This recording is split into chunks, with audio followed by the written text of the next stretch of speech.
Ini dia momen yang mengubah segalanya. Netanyahu kelabakan, tentara Israel mundur, dan perang Gaza yang semula memanas, tiba-tiba tertunda. Kenapa bisa begitu? Apakah Israel benar-benar terpojok? Semua akan saya bahas di video kali ini. Halo teman-teman, selamat datang kembali di channel ini. Terima kasih sudah klik video ini, semoga kalian semua sehat selalu, ya.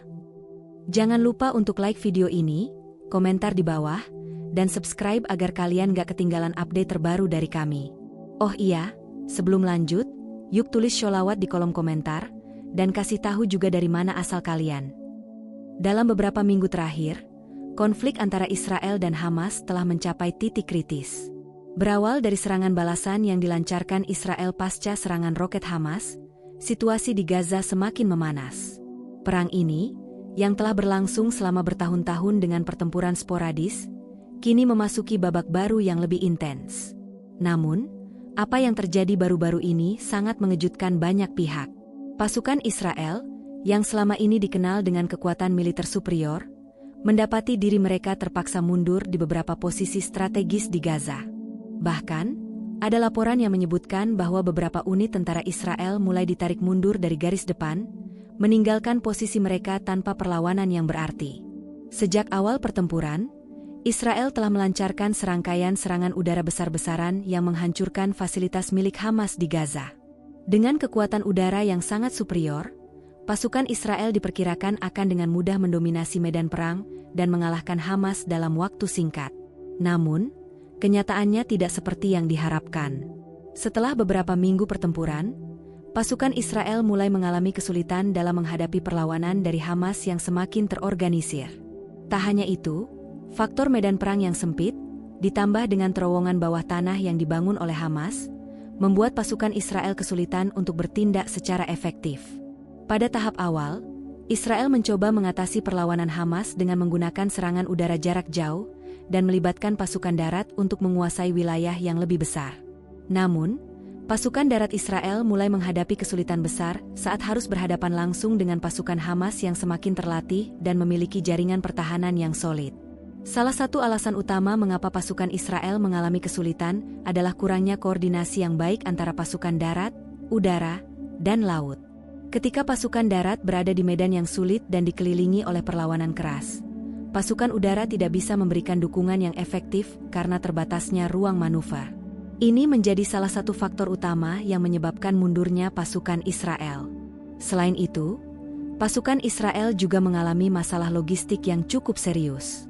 Salah satunya adalah keterbatasan pasokan bahan bakar dan amunisi yang semakin menipis di medan perang. Meskipun Israel memiliki cadangan logistik yang cukup besar, distribusi pasokan ini menjadi sangat rumit karena serangan-serangan roket dari Hamas yang terus-menerus mengganggu jalur distribusi. Hal ini menambah beban bagi tentara Israel yang sudah terlibat dalam pertempuran sengit.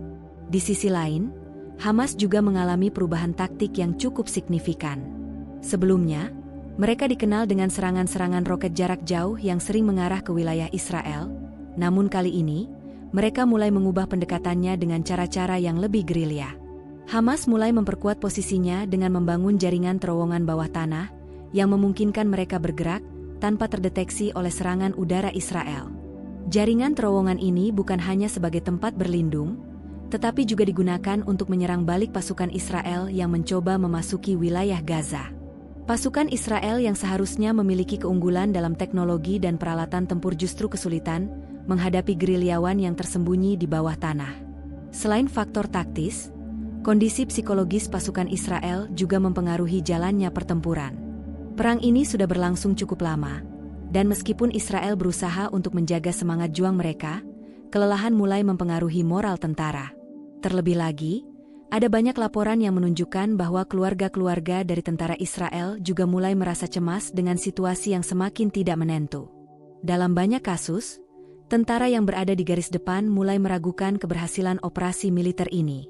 Ditambah lagi dengan banyaknya korban yang jatuh dari kedua belah pihak, moral pasukan Israel semakin menurun.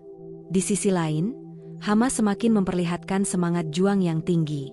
Mereka merasa semakin kuat karena berhasil bertahan menghadapi serangan-serangan udara Israel yang sangat kuat. Ini membuat pasukan Israel harus menghadapi kenyataan bahwa mereka mungkin tidak akan dapat memenangkan pertempuran ini dalam waktu singkat seperti yang mereka perkirakan sebelumnya. Kepercayaan diri Hamas meningkat, sementara tentara Israel mulai merasa semakin terjebak dalam konflik yang tidak menunjukkan tanda-tanda akan berakhir. Kondisi ini tentu saja membawa dampak politik yang besar bagi Perdana Menteri Israel, Benyamin Netanyahu. Selama ini, Netanyahu dikenal sebagai sosok yang cukup tegas dalam menghadapi konflik dengan Palestina. Namun, dengan mundurnya pasukan Israel dari beberapa titik strategis, banyak pihak mulai mempertanyakan kepemimpinannya. Di dalam negeri, ada peningkatan ketegangan politik, terutama dengan oposisi yang menuduhnya tidak mampu mengelola situasi ini dengan baik. Dalam beberapa pekan terakhir, sejumlah pejabat Israel mulai mengkritik strategi militer Netanyahu yang dianggap kurang efektif. Ini menambah tekanan besar bagi dirinya dan pemerintahannya. Selain itu, di dunia internasional, Israel juga mulai menghadapi kecaman karena serangan yang tidak membedakan antara militan Hamas dan warga sipil Gaza. Meskipun Israel selalu menyatakan bahwa mereka hanya menargetkan fasilitas militer Hamas, kenyataannya banyak warga sipil yang menjadi korban dalam serangan-serangan ini. Kritik internasional mulai mengalir, dan Netanyahu harus mencari cara untuk meredakan ketegangan ini, baik di dalam negeri maupun di luar negeri. Mundurnya pasukan Israel tidak hanya mengejutkan dunia internasional, tetapi juga memunculkan banyak pertanyaan. Apakah ini artinya Israel mulai kehilangan kendali atas situasi di Gaza? Atau apakah ini hanya bagian dari strategi yang lebih besar yang belum terlihat oleh publik? Sementara itu, Hamas tampaknya semakin percaya diri, dengan semakin banyak wilayah yang mereka kuasai. Jika Israel tidak segera menemukan solusi, situasi ini bisa berlarut-larut dan berisiko semakin memburuk. Dalam beberapa minggu ke depan, kita akan menyaksikan apakah Israel akan mengubah strateginya atau malah memperburuk situasi dengan meneruskan serangan yang tidak membuahkan hasil. Yang jelas, konflik ini belum menunjukkan tanda-tanda akan berakhir dalam waktu dekat, dan dunia internasional harus lebih berhati-hati dalam melihat perkembangan ini. Benyamin Netanyahu, Perdana Menteri Israel yang telah menjabat selama beberapa periode, dikenal sebagai sosok yang kuat dalam kebijakan luar negeri dan pertahanan negara. Namun, dalam beberapa pekan terakhir, situasi yang dihadapi oleh Netanyahu jauh dari ideal. Ketika pasukan Israel menghadapi kesulitan besar di Gaza, tekanan semakin besar di dalam negeri maupun di luar negeri. Keputusan-keputusan militer yang diambilnya dipertanyakan, dan banyak pihak mulai mengkritik kepemimpinannya. Sebagai seorang pemimpin yang telah lama memimpin negara dalam banyak situasi sulit, apakah ini akhirnya menjadi titik balik yang menentukan dalam karir politik Netanyahu? Ketika serangan dimulai, Netanyahu secara terbuka menyatakan bahwa tujuan utama Israel adalah untuk menghancurkan infrastruktur Hamas dan mencegah kelompok tersebut melancarkan serangan roket ke wilayah Israel. Ia berdiri teguh dengan kebijakan militer yang telah diterapkan selama bertahun-tahun, serangan udara yang luas dan operasi darat yang agresif. Dalam pidatonya, Netanyahu tidak hanya berjanji untuk melanjutkan pertempuran hingga kemenangan tercapai, tetapi juga menegaskan bahwa Israel tidak akan mundur dari komitmennya untuk melindungi warganya dari ancaman Hamas.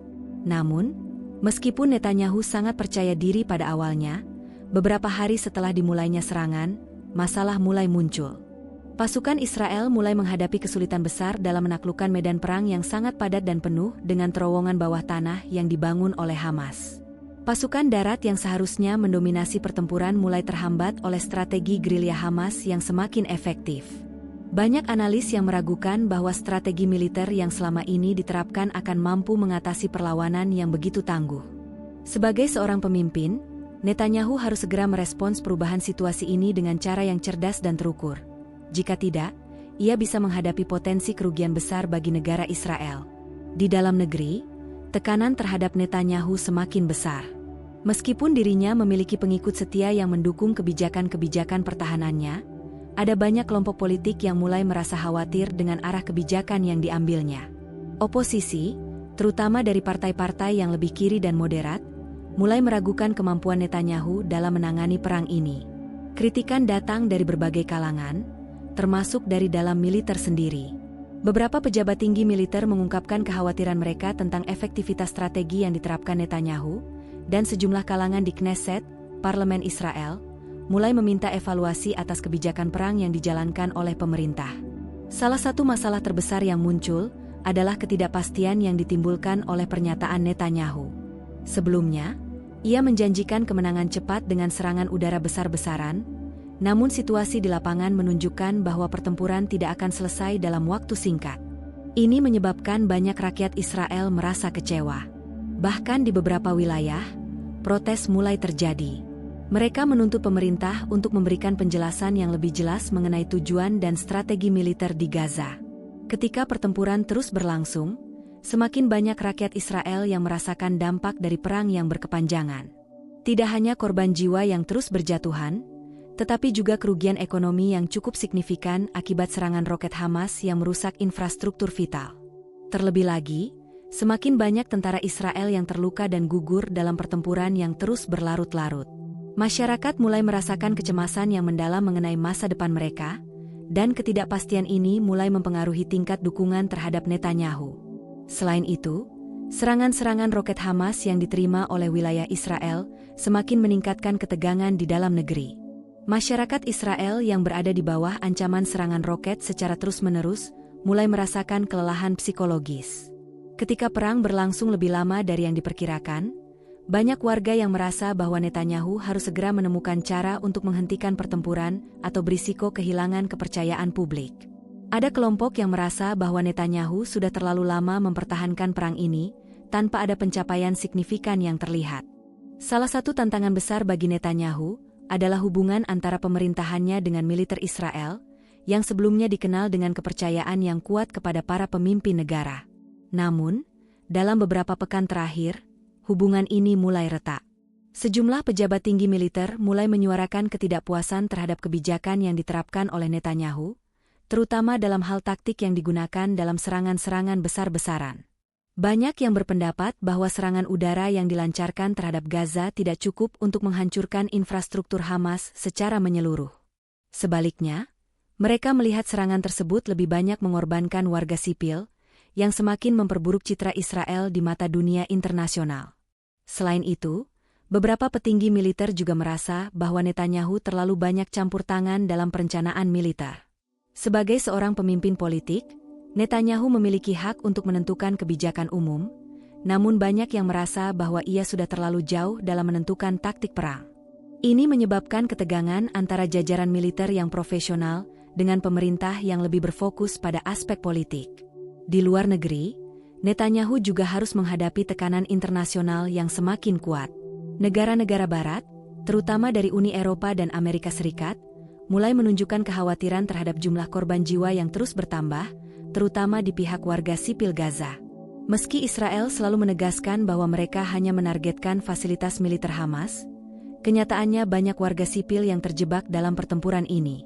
Dunia internasional mulai mengecam penggunaan kekuatan yang berlebihan, dan beberapa organisasi hak asasi manusia mulai menyuarakan kecaman terhadap Israel.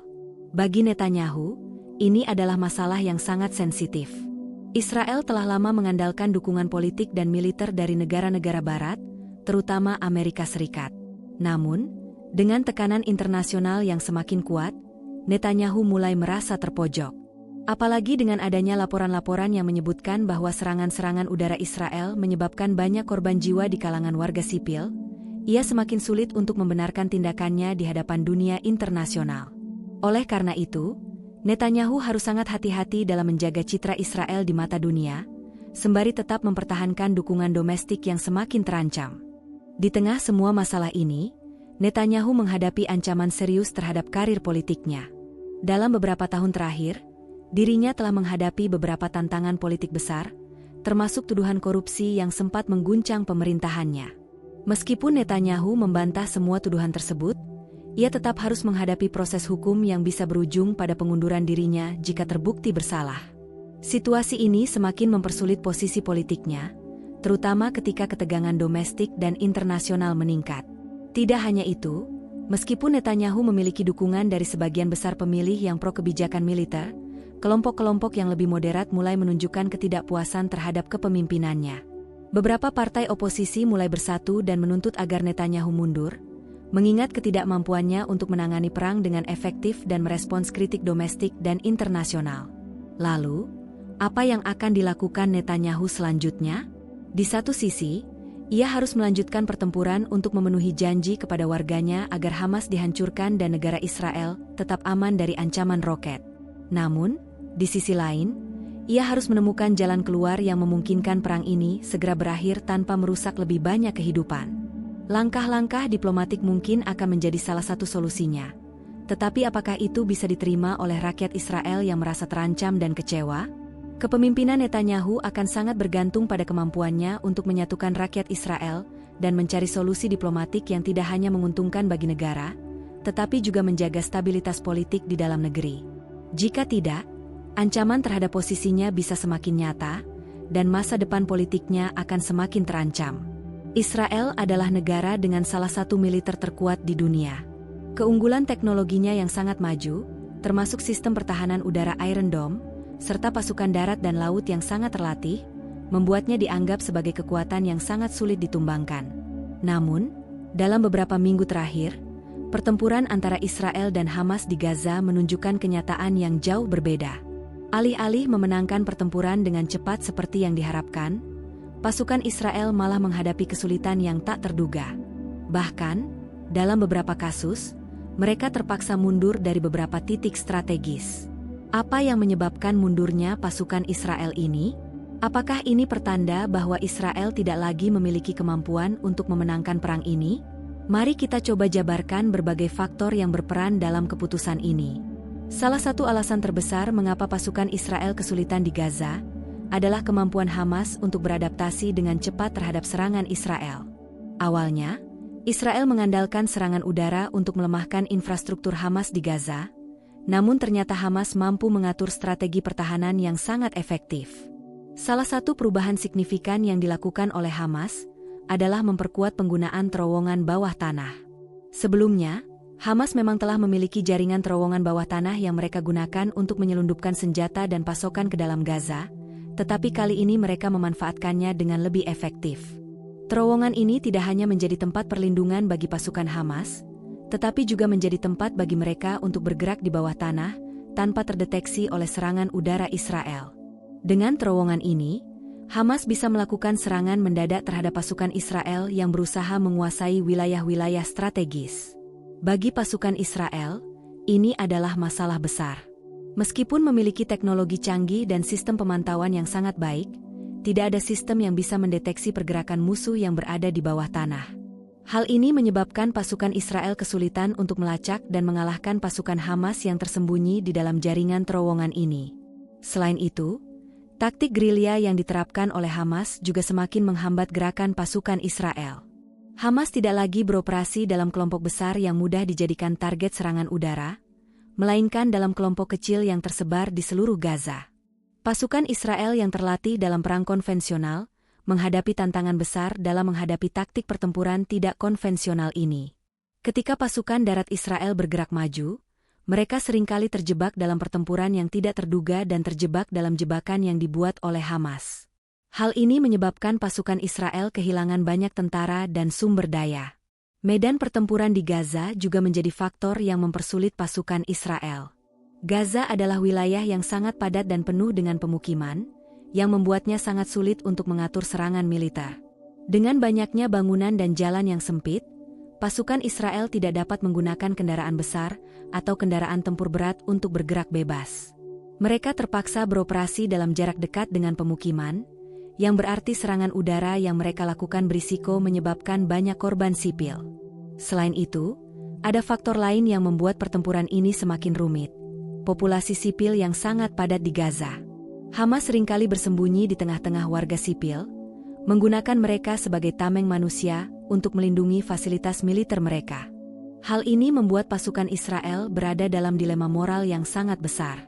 Mereka harus menghadapi ancaman langsung dari pasukan Hamas, tetapi mereka juga harus berhati-hati untuk tidak menyebabkan korban jiwa di kalangan warga sipil yang tidak terlibat dalam pertempuran. Meskipun Israel memiliki sistem pemantauan dan teknologi canggih yang memungkinkan mereka untuk menargetkan serangan dengan presisi tinggi, tidak ada teknologi yang bisa sepenuhnya menghindari korban sipil ketika berperang di lingkungan yang begitu padat dan tidak teratur. Oleh karena itu, pasukan Israel seringkali terpaksa memilih untuk mundur daripada melanjutkan serangan yang berisiko menyebabkan banyak korban jiwa, baik di pihak musuh maupun di pihak mereka sendiri. Mundurnya pasukan Israel dari beberapa titik strategis di Gaza tidak hanya disebabkan oleh faktor taktis dan medan perang yang sulit, tetapi juga oleh faktor internal, yakni kelelahan dan menurunnya moral tentara Israel. Perang yang berlangsung lama, dengan korban yang terus bertambah dari kedua belah pihak, mulai memberikan dampak psikologis yang cukup besar terhadap pasukan Israel. Tentara Israel, yang biasanya dikenal dengan semangat juang yang tinggi, mulai merasakan tekanan yang luar biasa. Keletihan fisik dan mental akibat berbulan-bulan terlibat dalam pertempuran, ditambah dengan tekanan yang datang dari keluarga mereka di rumah, membuat moral mereka semakin menurun. Banyak tentara yang merasa frustrasi karena pertempuran ini tidak menunjukkan kemajuan yang signifikan. Sementara itu, serangan roket dari Hamas yang terus-menerus mengancam wilayah Israel menyebabkan ketegangan yang semakin meningkat di kalangan masyarakat, yang pada gilirannya memberi tekanan kepada pasukan di lapangan. Selain itu, ada juga masalah terkait dengan dukungan logistik yang semakin menipis. Meskipun Israel memiliki cadangan persediaan yang cukup besar, distribusi pasokan ini terhambat karena serangan roket Hamas yang sering merusak jalur pasokan. Ketika pasokan makanan, air, dan amunisi semakin terbatas, tentara Israel terpaksa mengurangi operasinya untuk mempertahankan sumber daya yang masih ada. Di sisi lain, ada ketidakpastian mengenai tujuan dan strategi yang diterapkan oleh pemerintah Israel. Beberapa tentara merasa bahwa mereka tidak lagi memahami tujuan akhir dari operasi ini. Sementara Netanyahu berjanji untuk menghancurkan Hamas, banyak yang mulai meragukan apakah itu masih mungkin dicapai. Ketidakjelasan mengenai tujuan dan strategi jangka panjang ini membuat banyak pasukan merasa tidak yakin dan mulai kehilangan semangat juang mereka. Ketika tentara mulai merasa bahwa mereka terjebak dalam pertempuran yang tidak jelas tujuannya, mereka mulai mempertanyakan keputusan-keputusan yang diambil oleh para pemimpin mereka. Hal ini menyebabkan keretakan dalam kesatuan dan semangat tempur pasukan, yang pada gilirannya memperburuk situasi dan mempercepat mundurnya pasukan Israel. Meskipun Israel memiliki keunggulan teknologi yang sangat besar dibandingkan dengan Hamas, teknologi ini memiliki keterbatasan tertentu dalam menghadapi perang di kota dan pertempuran asimetris. Sistem pertahanan udara seperti Iron Dome sangat efektif dalam mencegat roket-roket yang ditembakkan ke wilayah Israel, tetapi Iron Dome tidak dapat membantu pasukan darat Israel dalam menghadapi serangan langsung dari pasukan Hamas yang terorganisir di Gaza. Selain itu, teknologi canggih seperti drone dan serangan udara hanya dapat mencapai hasil yang terbatas di medan perang yang sangat terbatas dan penuh sesak. Sementara serangan udara dapat menghancurkan bangunan atau infrastruktur, mereka tidak dapat menyelesaikan konflik dengan cepat karena mereka tidak dapat mengalahkan pasukan musuh yang tersembunyi di antara warga sipil. Ini adalah salah satu alasan mengapa Israel akhirnya harus mundur dari beberapa posisi strategis, karena mereka tidak dapat mengandalkan teknologi saja untuk memenangkan perang ini. Tekanan internasional juga menjadi faktor penting dalam keputusan pasukan Israel untuk mundur. Israel telah menghadapi kecaman dari berbagai negara di dunia atas serangan-serangan yang menyebabkan banyak korban sipil. Organisasi-organisasi internasional seperti PBB, serta banyak negara Eropa dan Arab, mengkritik Israel atas penggunaan kekuatan yang dianggap berlebihan. Meskipun Israel berpendapat bahwa mereka berhak untuk melindungi diri dari serangan Hamas, tekanan internasional ini membuat situasi semakin rumit.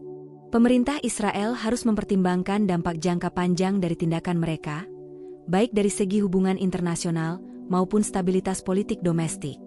Dalam beberapa kasus, mundurnya pasukan Israel dari beberapa posisi strategis bisa dilihat sebagai upaya untuk meredakan ketegangan internasional dan menghindari isolasi diplomatik yang lebih parah.